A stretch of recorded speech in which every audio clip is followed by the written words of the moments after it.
Hi, I'm Miriam Cotelis. I'm a Cognomovement practitioner. Welcome to Let's Cogno That, where every video explores a fun and creative way to improve your life. Let's go have some fun.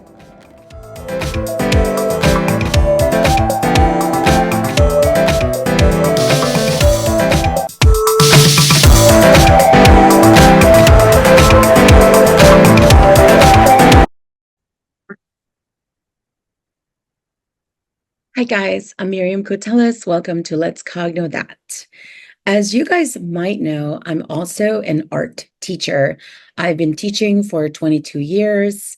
I am national board certified, and right now I'm teaching in an elementary school in grades K, second and fourth.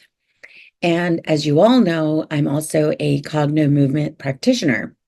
So the last couple of months, I've been trying to brainstorm ways to include Cognomovement principles into my classroom to help with behavior, to help manage emotions, to help maybe help with regulate anxiety amongst the students, to help them be more open to exploring new media, and to just help us begin the day right and running a successful classroom. No matter what I came up with, it would need to be limited to about 4 minutes per class, no matter what age group it was. So this is a video to help you be able to overall have a more successful classroom experience. This video is just going to cover how to get started and some of the basics. So on day one, and I mean, day one is the first day you're going to introduce this mental exercise to your students.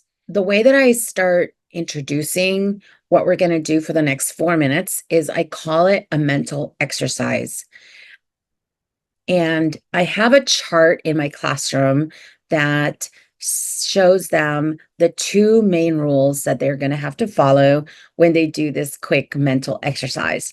And the two rules are you keep your hands on the ball the whole time and you keep your eyes on the ball the whole time. I also will demo before I pass any balls out to the students so that their eyes are on me and they're able to absorb the information. I do not use a traditional Cognomovement ball in my classroom because I've had those in my classroom and the kids think too much of them as soccer balls.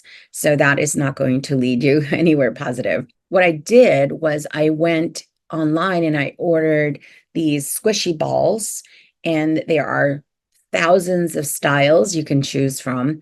But the ones that I chose are about the size of a tangerine or a small orange.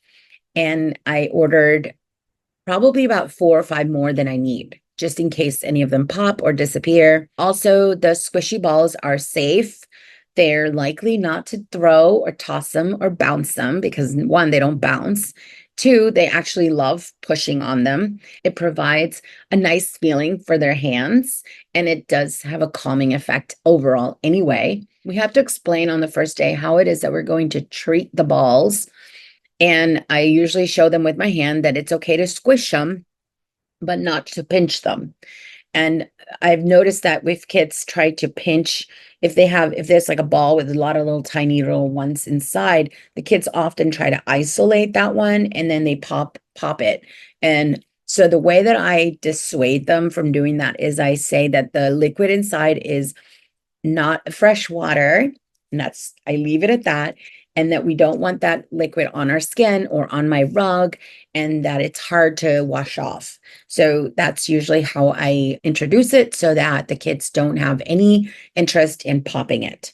And I also explain that if one is popped, from now on, one kid won't have a squishy ball to work with for their mental exercises, and that seems to work. I also explain before I pass anything out that we are going to be doing this mental exercise every single day, not if I'm absent, but every single day that they see me, we're going to do that first thing. I pair off the mental exercise with a verbal intention. I used to have students choose the intention, But if you are tight on time, you do not want to do that. You want to choose the intention.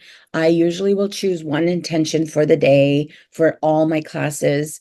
Or as the year progresses, if you have a class who maybe students are being kind to each other, perhaps your intention could be, I am a kind human. So you might want to pair an intention specifically for a class that is in need of a specific goal and a social goal, because you're already addressing the content needs in the work that you're doing with them. But if there's a goal that's more of a community type goal or a social goal, that would be the time to do it. I also like the idea of setting intentions because they get to understand that as students, they could decide on their behavior in the future. A lot of times kids are very reactive to their world and they have no control over what's going on in their surroundings. So waking up that idea within them that they have control over their surroundings by setting an intention, by intentionally thinking, I am going to be kind. I am an artist. I will treat my tools with respect. Whatever it is, this future planning of how they're going to think and behave is a lot of times a very new concept for young kids. But once you wake that up in them, they are able to then do that for themselves with other things and other situations. They're able to wake up and say, I'm going to have a good day, or I'm going to behave this way today. It gives them the idea that they can actually edit their behavior in the future. In doing that, their anxiety level is also lowered. Some of the examples of the intentions that I would set for class are, I am an artist, I am kind. Those are very important. While we're saying the intention and doing the mental exercise, I also will often touch my heart and say, really feel it. We do want them to think of themselves as kind. We do want them to think of themselves as an artist. So for us to encourage them to really tune into how that might feel if they were really feeling it. Kids' imaginations are 1,000 times stronger than ours. So when you touch your heart and you say, really feel it, they actually really do feel it. So what I'll do is I will demonstrate, and the only thing we're doing is a low to high, start at the bottom. So let's say I'm going to demonstrate with this crystal ball right here. So I'm going to start down. I'm going to demonstrate the intention that we're going to use today. And I'm going to say, I am kind. I am kind. And I will pause and say, are your eyes on the ball? I am kind. I am kind. I'll pause again and say, are both your hands on the ball? I am kind. And then I'll say, notice I'm going higher and higher each time, all the way to the top. And that is my only demo for anywhere between K all the way up to 4th grade. And they have 0 problems following it. Again, make sure they have nothing in their hands while you're demonstrating so that they really absorb that information. And again, direct them while they're doing it. You're only doing that, and that is pretty much the extent of the session for the mental exercise. What you'll notice from having done this last year is that they fully expect to come in and do this routine every class. And it is a very calming routine. They crave it, I think. And then they work very peacefully. I would definitely set an intention that either matches that class's needs or pick one that allows them to work together in a peaceful way and that really focuses on community and on peacefully working beside each other. Now, here are some age considerations because I do have to shift things slightly depending on the age group. And so for older kids, I actually do explain how this mental exercise helps your brain. I explain that We have two parts of our brains. Each part does something different. When we do this, we help regulate our brain, and that we are able to think more clearly, and we're able to be more creative. That is the extent that I give to a fourth grader. I also explain to them that if they are having a test, that they can also do these exercises, and that they can also use either a pencil or a stuffed animal or any object that fits in their hand to set an intention. I've actually had a student last year who came back to me and said, I had a big test. I was really worried about it. I went to the bathroom and I did my back and forth, and I actually did really well on my test. So that was really interesting, that the kids are noticing that it's helping, noticing the effects that it has on their body, that they are calmer, that they are able to think more clearly, and they're able to work more successfully in the classroom. And for smaller kids, you definitely want to set up your classroom routines first before you introduce this. You want to make sure that they know how to sit in their spaces, that they come in quietly. You want to be able to make sure that all of them are pretty much aware of following directions, and just like get your classroom routines set first before you introduce anything new, because this is a chunk of new learning that they're going to have to do. And so if they don't have the basics, such as how to sit still in a rug, or understanding what a specific signal you have for them to pay attention, for example, if they don't have those in place, you're really not going to be able to successfully start off with some of these brain exercises for them. One of the things that I do with my smaller kids is I have several videos that are labeled under brain breaks on YouTube. And I have about 3 of them that I do with my students. What I notice is that the effects are very similar to the mental exercises I do with the older kids. Yet these are, when they're performing them standing, a lot of them are cross-body exercises, and a lot of them are very similar to Donna Eden's energy medicine exercises. So I will put all the links to those in the description section, and I will use those for my pre-Kers and my Ks, and maybe even some of my second graders when they are extremely antsy, because it has the same effect of regulating their nervous system and calming them down. And there are so many online these days. And this is the wonderful thing about teaching this day and age, is that there are so many resources out there that you don't really have to recreate the wheel. So all you have to do is either use the links that I have below in the description section, or you can find some of your own by searching under brain breaks. And those will bring out some activities that are very cross-body activities. Some of them are paired with really cool songs for different ages. And last I searched, they even have ones for high school students. So if you have older kids, same thing, you can just find those resources very easily online. Okay, so some other resources really quick. I do have a figure 8 rug. I'm an artist, so I had some extra canvas and I painted a figure 8 rug, and that is just a infinity shape painted on a rug, and I have it in the center of my classroom. And I noticed that the students who are on the spectrum are very drawn to the rug. And so I have a couple of rules that I have had to put out in order for kids to use it in a safe way. I had to attach very sticky things underneath so that the rug won't slide. That is very important for safety. I limit the loops that the kids do on the infinity to 3 loops, because it's long enough that it creates some kind of change in their body, but it's not so long that other kids can't get to it. Then the one other rule, which is another safety rule, is one person at a time on the infinity rug. I do allow kids to get up at any time and use the infinity rug. And it does, again, do wonders for calming them and regulating them. And they go right back to their art.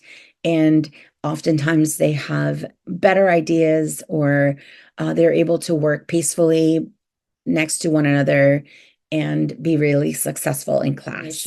As you all know, each classroom has their own DNA, where there might be different, there's all types of personalities in the room.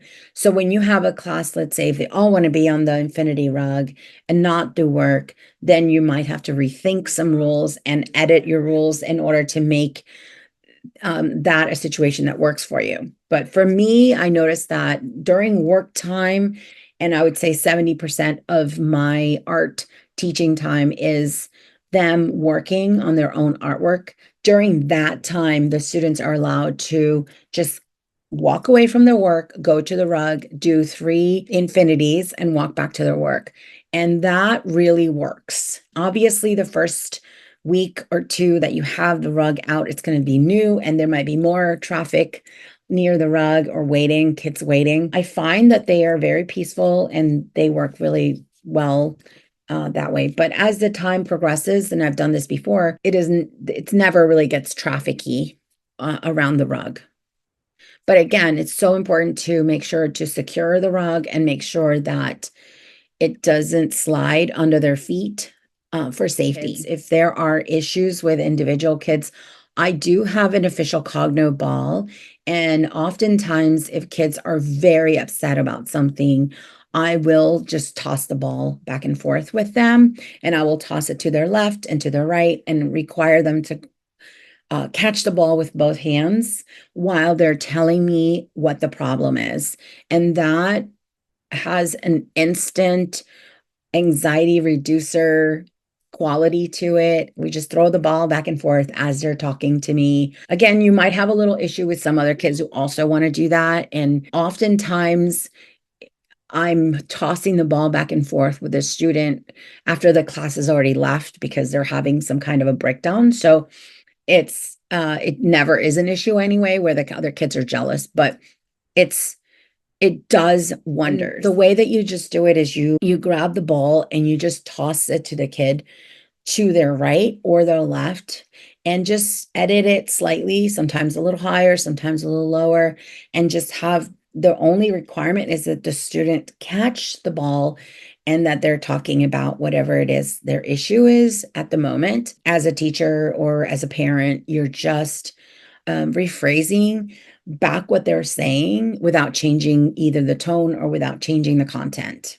That's it. That's all you have to do with the time allotted. I think that's enough to really bring down the upsetness level of whatever happened. Teacher preparation. I do my own Cogno session at home every single day before I go to work. I find that it really helps to clear me as a human, and I walk into my classroom and I am ready to face the day. I'm ready to be there as a support for the students. And I have cleared my mind and my body enough to be able to be of support and of help to the students. I find that so helpful. And I really hope that more and more teachers find Cognomovement and begin doing it. And really quickly, for people that have no experience with Cognomovement and want to experience it and want to use it on a daily, Cognomovement.com offers an introduction and a class online for anyone who wants to learn all about it. And it's called the Cognomovement Essentials. And with it, you get a ball. And again, I'm going to include information about that in the description section. A couple of other tips. Breathing. I do think as the months and weeks progress, it's important to really have the students learn about their breathing. And I teach them about deep breathing and about what that looks like. And we talk about a cleansing breath and how calming that feels. I love the word cleansing because it does bring a visual of whatever you had going on outside the classroom, when you're in the classroom, you can actually clear that with a cleansing breath. I also later on move into two quick deep breaths and then a slow exhale. And that really helps to calm their bodies down and bring their nervous system closer to neutral. So it looks like this. You go,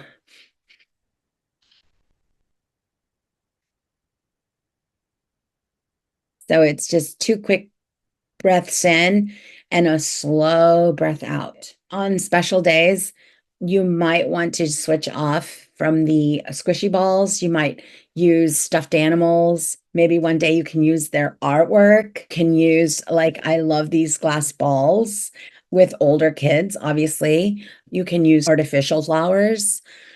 You can use plastic animals. There's some that are about this size. There's really no limit to what object you can use, and it could be thematic. Like for Halloween, you might want to do little pumpkins and talk about fear. And I have no fear. It just there is no limit to what objects you use with kids to help them bring their attention to what your intentions are for that day. That was really packed. I wasn't thinking that it was going to be this long, but I wanted to provide any teacher out there with as much information as possible to empower them to try this on their own in their classroom.